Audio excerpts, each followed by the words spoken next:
Hi, you guys. You're listening to Good Vibes Sunday, a podcast brought to you by I Am Warhol, the blog. And this week, my husband and I, Adam Reifer, sit down together to talk about depression and anxiety. You're listening to part 2 of a 2-part series. Last week, we covered part 1 through the eyes of Tony Robbins, where he covers everything about being in a crisis, being in deep depression, and anxiety. If you haven't yet listened to part 1, we do recommend that you listen to part 1 before listening to part 2. Today on part 2, my husband and I sit down and we really discuss just vulnerable times in our life that we have both experienced depression and anxiety. And we relate our experiences to Tony Robbins' principles and the proper steps in order to get yourself out of a crisis and a depression. There are more people that have depression than they actually admit to have. It's one of those topics that no one wants to really talk about. It's one of those things that people say is just negative, and they really don't want to admit that they're in a deep depression. But the reality is, I have friends, I have family, a lot of people face depression, and today we're going to get vulnerable and we're going to get real about it. So let's get to it. All right, babe. So it's really nice to actually have you on. I haven't had you on this season, but given that you've already listened to Tony Robbins and all of his principles, how can you relate those to a scenario or a time in your life where you have actually faced depression and anxiety? One scenario that I think is really relevant of depression and anxiety in my life was when I went down to Mexico to play baseball. It was a tough time. I got released by a major league team earlier that year. I ended up going to Mexico because that was my only opportunity. And as you know, Mexico is not affiliated with Major League Baseball. So I was literally going down there kind of playing with just Mexico. And all the Mexico guys out there was American guys, but there was not a way for me to move up to fulfill my dreams, my blueprint of what I really wanted to do.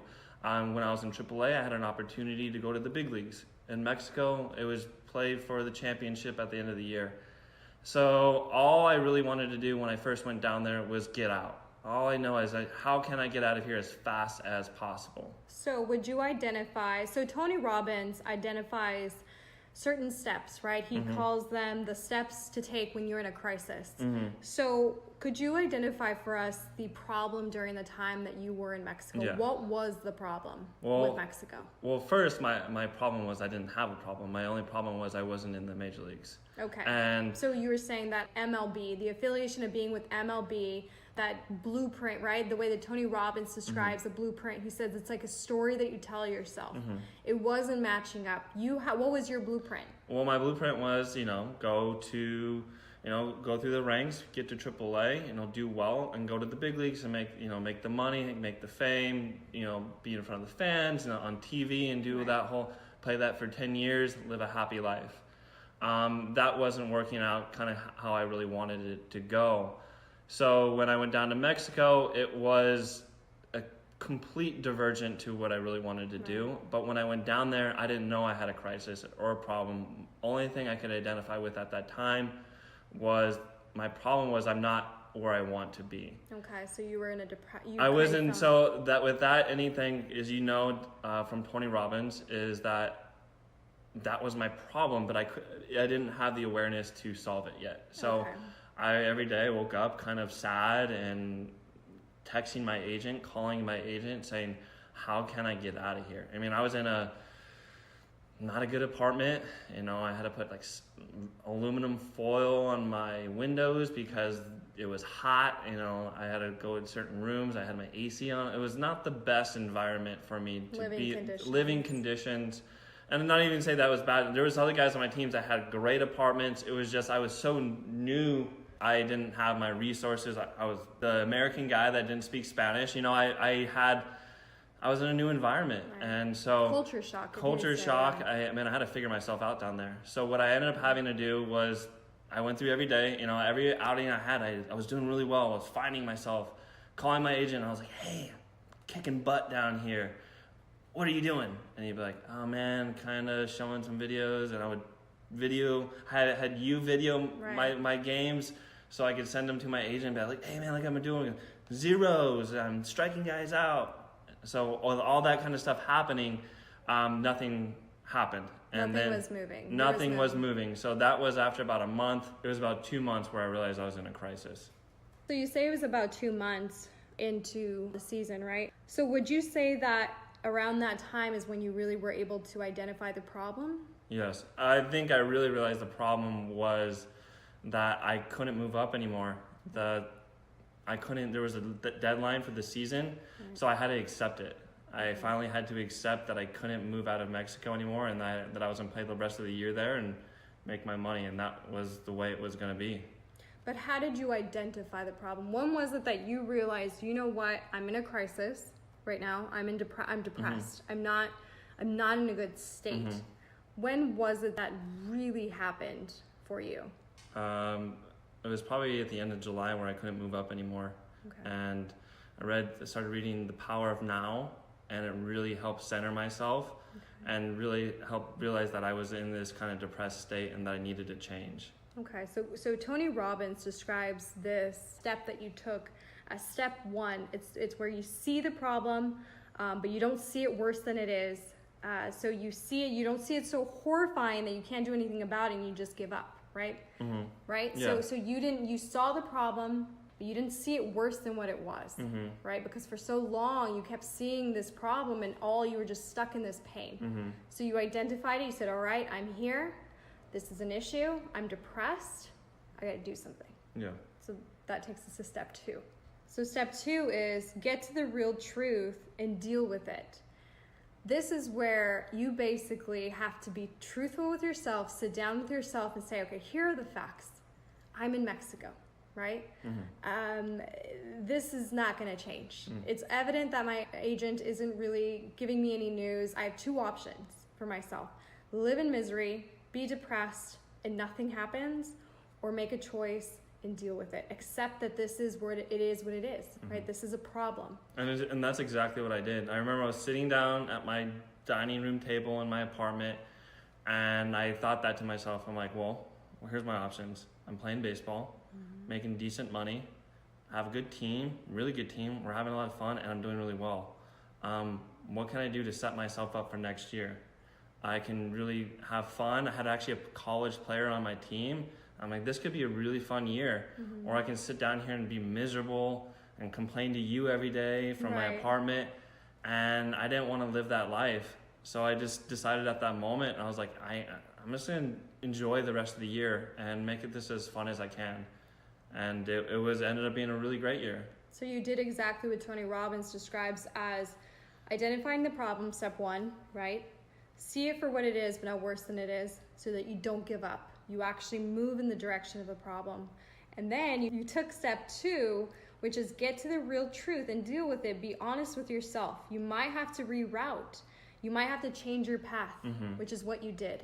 You changed your path. I found my vision. You found your vision. I found my vision. I did. I found my vision. Which is step three. Get a vision and get strong with it. You know, put all your energy behind that vision. Move towards it. No, and that's when it became an extraordinary year. You know, I crushed it down there. I had so much fun. The city was great. Made some really good friends. What really made it amazing were the fans. They were supportive from day one. They accepted me like one of their own. These fans filled these stadiums up with incredible amounts of energy. It makes it so easy to go out there and play every day. I couldn't ask for anything more from a fan base in Mexico. I just started having fun and going to the field and playing for myself. As selfish as that was, but I was playing for myself. That's and not playing. It's not selfish. It's honorable. It's honorable to give yourself that gift. No, and I realized that. And I wasn't trying to play for the MLB anymore. I was playing for myself and having fun and playing for the team. And it became baseball again. And I was really going out there and I was meditating almost in the bullpen and really focusing on my feelings and kind of disenfranchising myself from baseball and just feeling myself for once in my life. So would you say, because step 4 is getting a role model, that is what Tony Robbins says, would you say the book that you mentioned earlier, The Power of Now, was that basically your role model? Because it doesn't have to be a person. A lot of times we could reach out to books, we could reach out to outsource these things and really grasp something that resonates and really pushes us forward. Yeah, it's funny you say that, because I think it probably was, because I think I remember talking to you at that moment. And, you know, they always say like books and people come in your life at certain times. I never in my life, you know, decided to read that book. And I don't know why I did at that time. I just felt like it was the right time.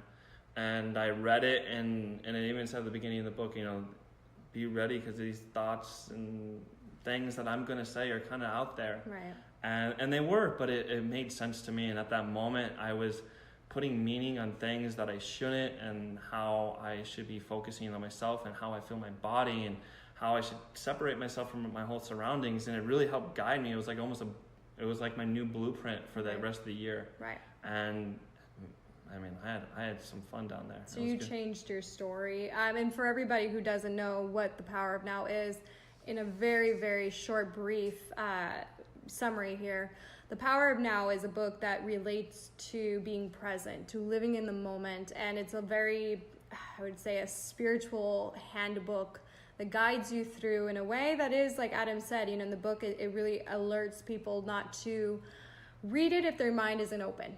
So you took this book that really presented these ideas of being in the moment, of being present for yourself and for others, right? I was in a crisis. I was in a crisis, so I was open. Yeah. You know, I was vulnerable. I was always vulnerable, and I always bring the suggestion to you, or the situation to you, where you can't teach somebody if they don't want to be taught. Right. So, and a lot of times when guys in baseball used to play, we used to teach them lessons or things about the mechanics, and guys wouldn't be open. Right. And you could clearly see that there's something wrong. Right. But they weren't open until they started getting hit and they started losing or whatever it was. Crisis. Right. Help me. Right. Can you help me? And that was my crisis. I was like, help me, somebody. How can I figure this out? Because I'm far away from my family. I haven't seen you in 3, 4, 5, 6 months. We went 6 months. Well, we went up 6 months. Yeah. At that moment where my crisis was, I was at 3 months. Right. That I still didn't see you guys. Right. So there was a lot, and it was, you know, you can't just pick up a phone and call you from in the cab. Right. I couldn't call you from anywhere. I could only call you. So communication. It was a really kind of a dark time for me. Absolutely. So I'm going to roll this into my crisis, my time where I've been at my lowest point. And like you said, a lot of times, and this is, I would say, about 90% of people, and this is, don't hold me to this statistic, but I've just heard this, is that about 90% of people after the age of 25 have to go through a crisis to really change, to really, really open up to new possibilities and change their blueprint. And the other people, the ones that don't actually change that blueprint, are the ones that end up in depression. They live in pain day to day, and a lot of times they commit suicide because they give up, right? So they get to the point where they see everything so horrifying, so they see the problem not for what it is, but worse than it is, and they give up on life, where they feel like they choose death over the problem, right? Over this pain that they're in on a day-to-day basis. So what I really want to focus on is really what causes depression. What Tony Robbins discusses in the beginning of his video is really the principles of depression, and really that these principles apply to everything in life, whether it's money, energy, I mean everything and anything, including depression, including love, including marriage, including every problem possible out there. And I'm going to kind of relate this all to when I lost my mom, my aunt, who was, my mother figure. And so I've talked about her before. She passed away from cancer, and it was the hardest thing I've ever been through. It was a time where I just completely fell into depression and I shut down. I mean, I can go on, but the symptoms are pretty obvious, right? So people know you kind of go through breakthroughs and anxiety attacks and can't sleep and sleep too much. I mean, all you want to do is just kind of shut down and shut the world off. And the days roll into each other and you really don't even know what day it is, what time it is.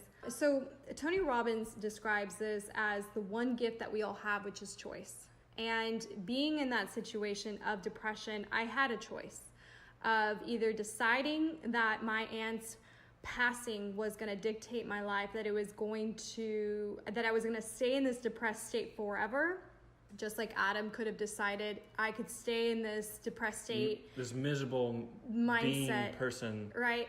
And just live his life that way, live the duration of his season that way for me, it was I could live my life this way and be angry at God and be angry at people, or why did this happen, and be the victim of her death.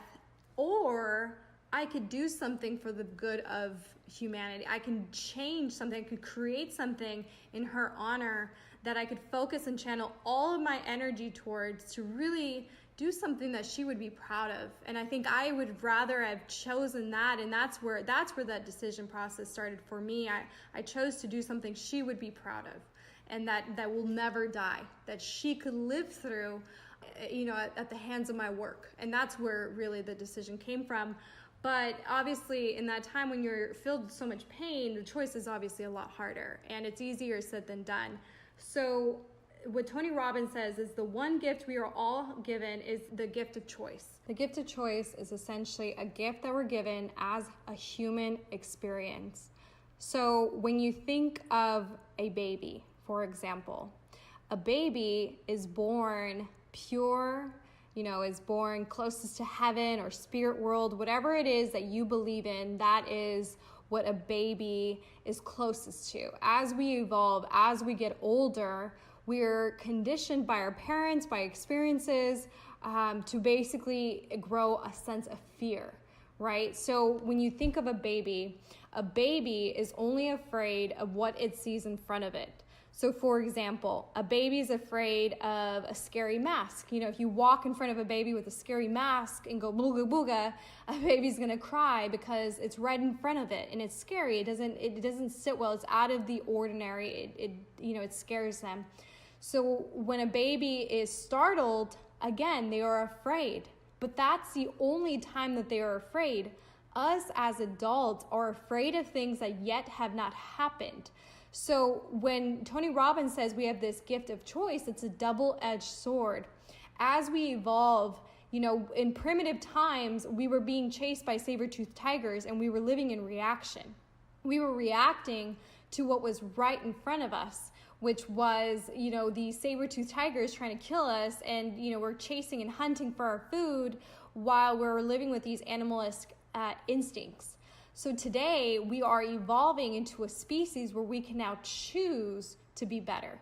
We could see and we could project. We are the only species on the planet that can project a situation that is to happen before it actually happens. So for example, I could, think of a situation that, for example, I could say, I'm going to get this job interview, right?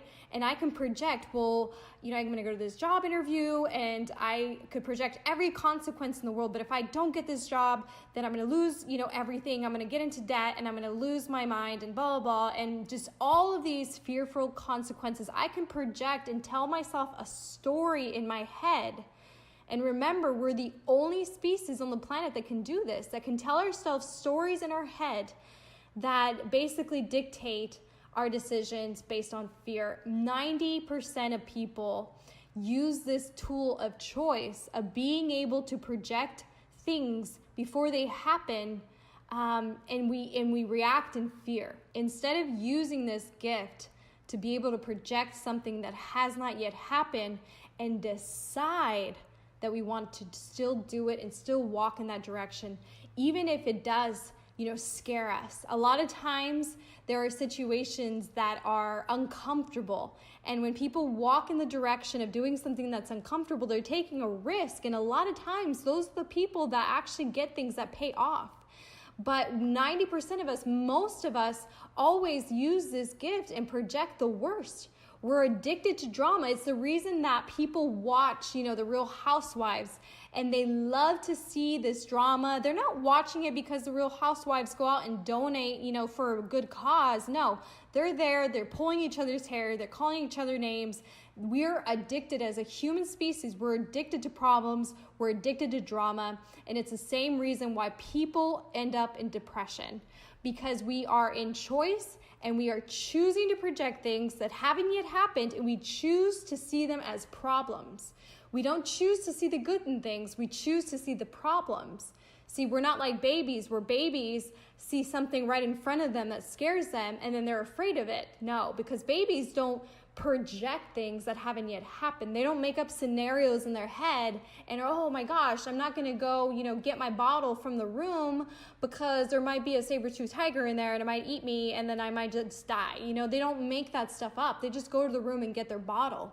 Now, if there's someone that's standing there with a scary mask, they're going to be scared, but they went into it, right? So it's the same reason that a lot of us end up in depression. Depression begins with a choice.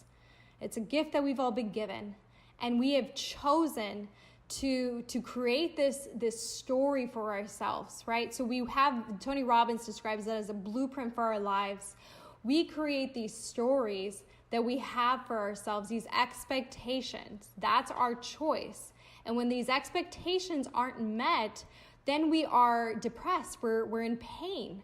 We are in a situation of crisis. So we have this story that we tell ourselves. We say, okay, for example, let's use Adam. Let's go back to Adam. He was in a situation where he was, and I personally can say this because I know him and I know exactly what went wrong. But let's use him as an example when he was in Mexico. His whole story that he had told himself, the way that Adam would find happiness was by living the story that he would make it to the big leagues with MLB. That was his story. That was his blueprint. Anything outside of that didn't match his story was going to be a failure. It was not going to meet his expectations, and he was going to live in pain. So him going to Mexico, I say this, life pushes, and then it nudges you, and then it kicks you, and then it knocks you to your knees till you learn the lesson. So with Adam, he had finally been knocked to his knees, right? So he finally got to Mexico. What life was trying to show Adam was this: you cannot have what you're not willing to become. So if you think you are deserving of having the big leagues, of being in a sport that you are so content, you are so focused on the wrong things that you are not going to have that. So I'm going to put you in Mexico, right? You're going to be in Mexico, where in your mind is a problem, and I'm going to have you figure this out. And if you don't figure this out, you're going to live in pain. You're going to be in depression your whole life until you finally get knocked to your knees and you finally wake up and see it for what it is, right? So Adam was put in Mexico. That was a problem to him because the problem was identified by the fact that it didn't match his blueprint. It didn't match the story that he had. So he was in pain. He was in agony.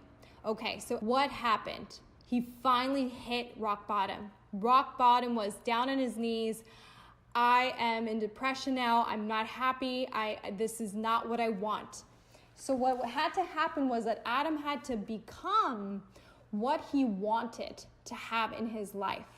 So he finally realized, I need to make a choice. So at this point, he's living in choice, no longer living in reaction. Living in reaction is when you're living in depression.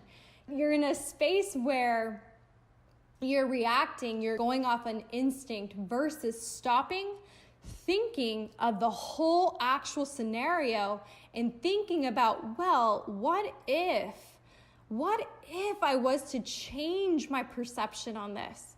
What if I was to embrace Mexico? What are the consequences of that? Well, I might actually start to have a good time. I might actually start to enjoy being here. And that's exactly what happened for him.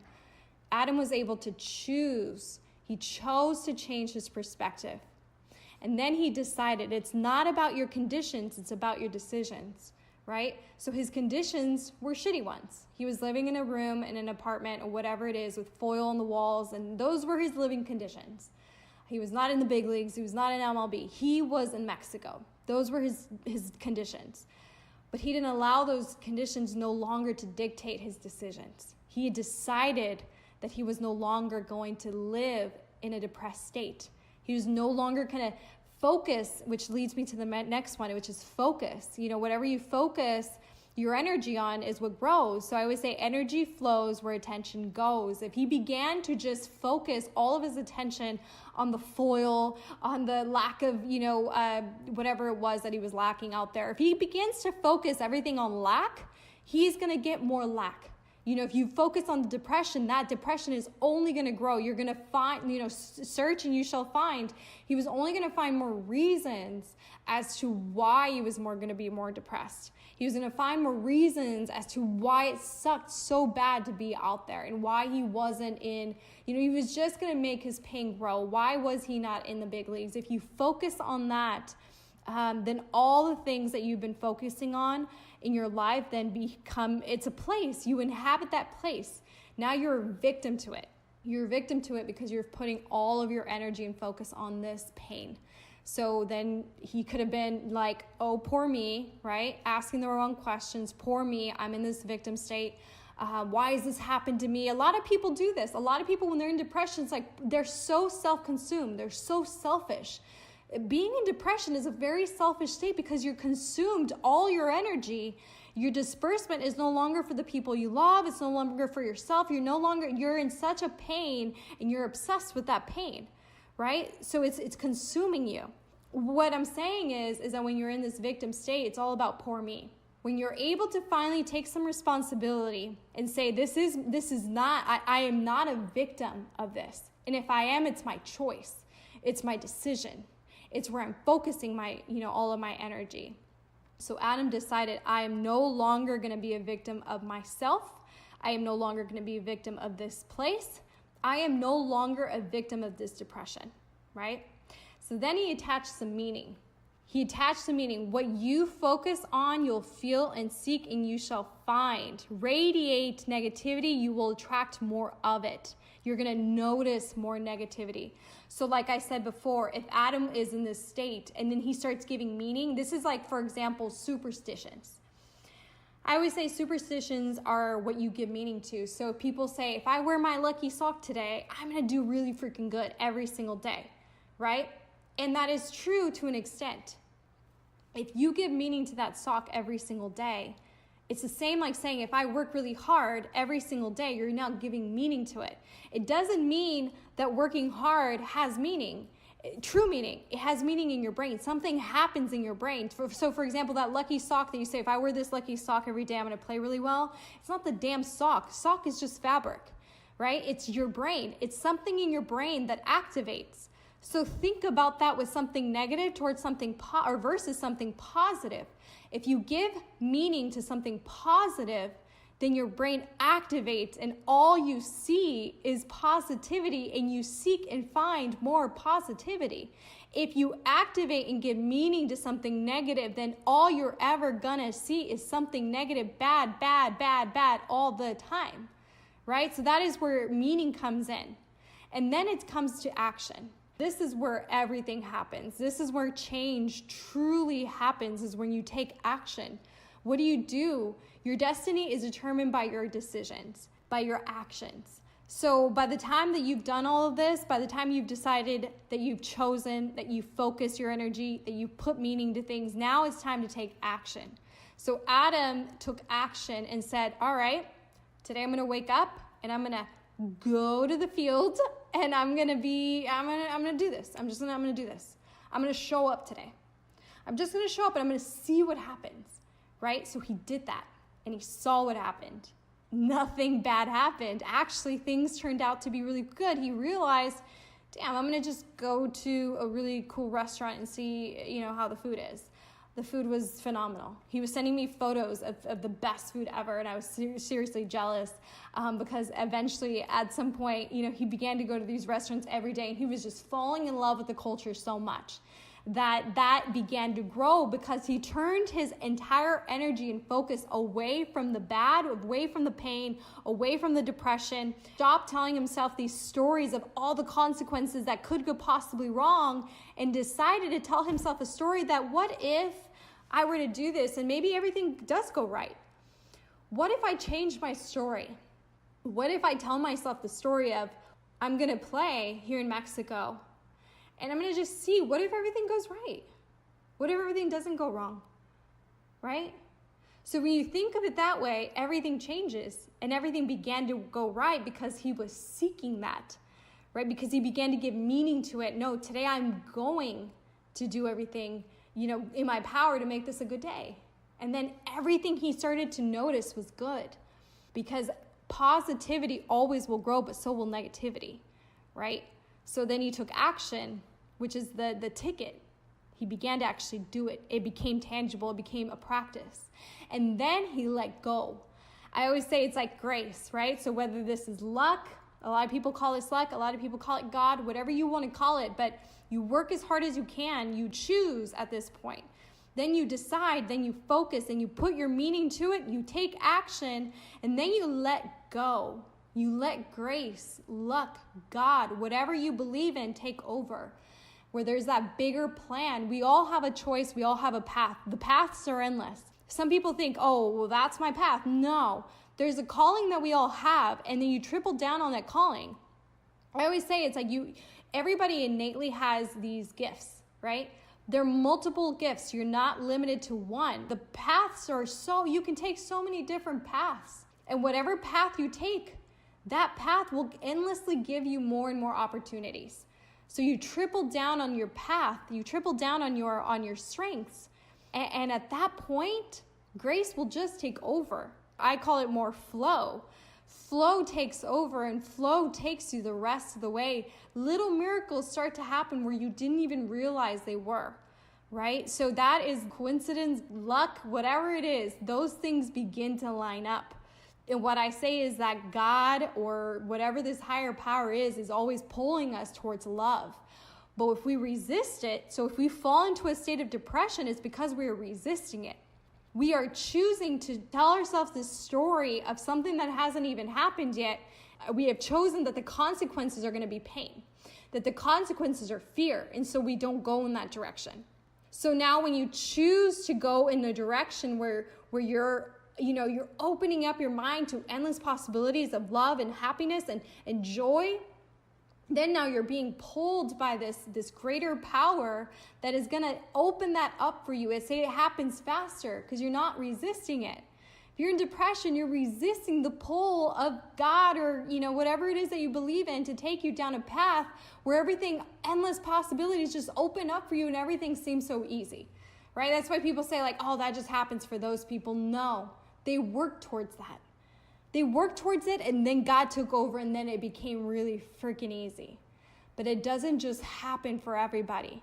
So people that are in pain, people that are in depression, it's because they have chosen to be there. And you might say, God, Esther, that's pretty harsh to say these people have chosen because it's easier said than done. No, it's a state of mind. It's an emotional intelligence. It's an emotional strength. The moment you decide to become a victim of yourself, at that point, you're always going to live in pain because everything is happening to you. It's everybody else's fault. And all you're ever going to see is the negative in everything. And that's just going to grow more and more and more. And the pain is just going to grow more and more and more. And you're going to keep telling yourself these stories. And you're going to become more and more afraid. And everything you're going to see, you're not going to just see what's right in front of you. It's very simple. That's why I say babies are not like us. Babies are closer to God or to this higher power. They just came from there. So they are reactive to just what's in front of them, right? But as adults, our entire purpose on this earth is to choose. That's why we are growing and evolving. We're no longer to live in reaction. We are here to choose. That's why Martin Luther King chose love in the face of hate. So when something happens to you, a lot of times we take that and we become scared. And it paralyzes us. Instead of us looking at it for what it is and learning from it, our entire experience here on this earth is to take experiences, learn from them, and then choose to move in that direction anyway, right? So we have the power of choice where we can now project what's going to happen. We weigh out the consequences, and then we still move in that direction because it's not in front of us where it's scaring us the shit out of us. I mean, it's not evident. We literally tell ourselves these stories. But people that are in reaction react instantly. It's instant, like a saber-tooth tiger is chasing you 100%, 24 hours a day, all the time. So you're just always running away. You're scared all the time. And that's what I mean by depression. And that's why I say is we have a choice. My mother passed away. It's the hardest thing I've ever been through. The hardest thing I've ever been through. I was in so much pain. But I had two choices. My choices was to live in pain, to be a victim of her death, and make this about me instead of about her, right? I could have chosen to say, poor me, I'm so sad, she's gone, I could paint this whole story for myself and say, my story is that I'm in pain and she's never coming back, and I'm so afraid of now cancer, and I hate every cancer, and I all this stuff. I could live in that place. That is so easy. It's so comfortable because we're addicted to problems. We're addicted. We're immune. We're desensitized to wanting to live in these states all the time. But I chose. My other choice was, and the one I chose was to say no. I choose to grow in a way where I could keep her memory alive. I could create this company. I can do something where our 4 causes can make a difference, even if it is in a small way within our community, whatever it is, but she lives on through that and through the hands of my work, where I could keep her alive and I could live a life with purpose through her memory, right? So I used her existence, her death, everything that embodied her, and that whole experience of pain to live a life with purpose. I could say this today, that her death was the best thing and the worst thing that ever happened to me. And a lot of people might not understand that and say, wow, how can you say her dying was the best thing to happen to you? I see life today in a way that is unlike so many people. And I am so thankful for that.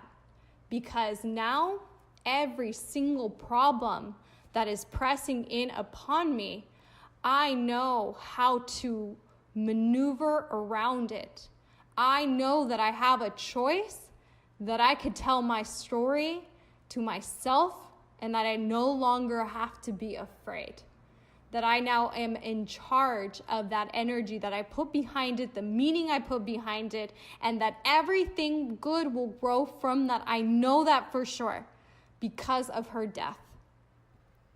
So hopefully my experience and my husband's experience could really just help you guys relate in some way, even if it is in a small way, because, we're all living this human experience. We're all having situations that press upon us all the time. And if you can just even take a little something from this and apply it to your life, hopefully we were able to help you along your way.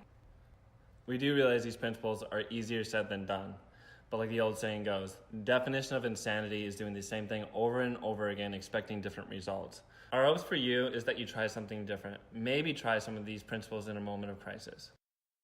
Thank you for tuning in, Good Vibers. And be sure to subscribe to Good Vibes Sunday by downloading the podcast app found at the App Store. Catch you all next week. Have a happy Sunday.